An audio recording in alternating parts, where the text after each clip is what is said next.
Welcome to Monologue Games. I am Brandon Lee Godkin, and I am the sole developer of the title you see before you, Waters of the Dead.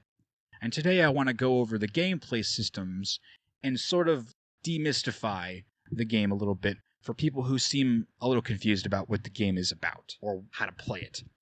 So first and foremost, you'll notice that the movement speed of the character is rather slow. I wanted a realistic human speed to the walk and the run, and therefore you're a little slower. The zombies are also slow to make up for that. And essentially the whole movement system is in place to where you go just fast enough to avoid it if you know what you're doing, but just slow enough that if you don't know what you're doing, you're going to get caught off guard. And that allows for a difficulty curve. Because over the course of playing this game, I've obviously gotten better at my own game because I'm playing it all the time, and now I can go through the whole game from start to finish without getting into really any zombie encounters, except the very few that I forced you into. No spoilers. But anyway, that's what I'm going for. I'm going for a survival horror experience. So the combat is going to be really hard. You're going to have to constantly keep your stamina and life in check. So life is pretty self-explanatory. You lose it, you die. And then you have stamina. Sort of self-explanatory, but the way it works in this game is a little different. It's almost like your magic bar in any other RPG. Instead, though, you need it in order to attack, right? So when you're in a combat encounter, both getting attacked and attacking will decrease your stamina. So you need to keep your stamina or else you will not be able to attack. And the only thing you can do when you have 0 stamina is run away from a battle or use an item to re-heal your stamina. And the system is an active battle system, so while you're making all these choices, the zombies will still attack you, meaning you have to think on your feet and think quick. And my advice, when in doubt, mash A, and if you have at least 75% of your health when the battle starts, you should be able to beat most zombies. So that's a pro gamer strat from yours truly. Anyway, one of the other things I want to discuss is the dynamic HUD system. You'll notice that when the game begins, there's no HUD in place, and that's by design. So essentially, the first thing you pick up in the game is going to be a table leg. And these tables, you will find these tables all across the ship. These specific tables can be interacted with, and sometimes they'll block your path, and you'll be given the choice to break off a leg. And if you choose yes, a table leg will pop up in the top left corner next to where your weapon slot will be. That is an indicator that you are now armed with a table leg, which is going to be essentially a get out of jail free card for any encounters you get into.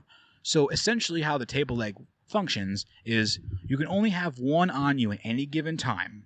So you have to find one, break it off, then you have it. And now when you get into a zombie encounter, it'll completely skip the fight, it'll fade to black, you'll hear an impact, and it'll come back and they're dead. At that point, you win the fight. It's pretty much a free win. And I've put just enough of these in the game to, if you know where they are, then you can make it work in your favor. And then essentially, whenever you win a fight, the table leg will disappear. So you get one use of it and it's gone. And that's the weakness of it. But essentially the system is you find a table, interact with it, you break off one leg, and I know the people in the comments are probably going to ask, why can't you break off the other legs? Just because you can't. I understand that it's a little unrealistic, but I'm like, obviously if you could break off one leg, why not break off the other 3? But realistically speaking, that would make this game a lot easier and a lot less scary. So just be real for a second and suspend your disbelief. These tables are only one leg break-offable. That's just the logic we're going with here.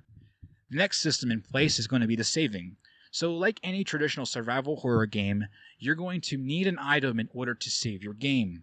Because I've decided to make it to where you cannot save at any point you want to. It's for the sake of horror, because let's face it, nothing's more terrifying than losing progress in your game. But essentially, you're going to find cassette tapes. You'll see these little blinking things on a table, and that's a cassette player. So you'll go up to it, interact with it, and if you don't have a cassette on you, then you can't save at all. If you do, it'll give you the choice to save yes or no. Now, this is a very important part, and if you're not paying attention to the screen right now, I suggest you do, because once you're on this save screen, it is very important that you do not press escape on your keyboard or B on your controller, because you will lose out on the cassette tape if you back out of the save menu once you've hit yes for choosing to save. Unfortunately, I have tried my damnedest, but there really isn't anything I can do to disable the ability to back out of the save menu once you've entered it. For some reason, RPG Maker just allows you to back out of the save menu. And honestly, it baffles me to no end that there isn't at least a confirmation of like, are you sure you want to back out of the save menu? But regardless, the outcome is if you back out of this save menu, this specific save menu, you will lose out on your ability to save and you will lose the save item. So I implore any of you, if you're watching this video and you find yourself on this screen, do not press B. Now, if anyone somehow knows what I could do to solve this problem, by all means, let me know, because I'm let's be honest, I'm very new to this. RPG Maker is new to me. So anyway, that error aside, the rest of the game is practically ready to go. I have a demo available up on the itch.io page, and you'll notice that the demo doesn't have the HUD system in place, and the game's going to look a little bit different. So just be aware that the version of the game that you're seeing in this video is not the same version exactly that's available in the demo. This is for the full release. But regardless, the demo is practically the same experience. It's essentially a first beginning chunk of the game to get you into how the game's going to work, and then it ends. Alright, that's going to do it for this video today. Drop a like, be sure to subscribe if you're interested in what you see, because I'm gonna try my best to keep this channel up to date with content to the best of my ability. Life's a crazy, crazy thing, and I'm trying my best to get my way around it. But anyway, like I said, if you like what you saw today, feel free to support it. Feel free to hit that like and subscribe, and comment if you have any suggestions or things you would like to say about what you've been shown in this video. If you like it, if you don't like it, feel free to let me know. I will accept most criticism as long as it's not, purely vitriolic. And by that, I obviously mean just rude, So be respectful and have a great day. And I hope to see you in the next video.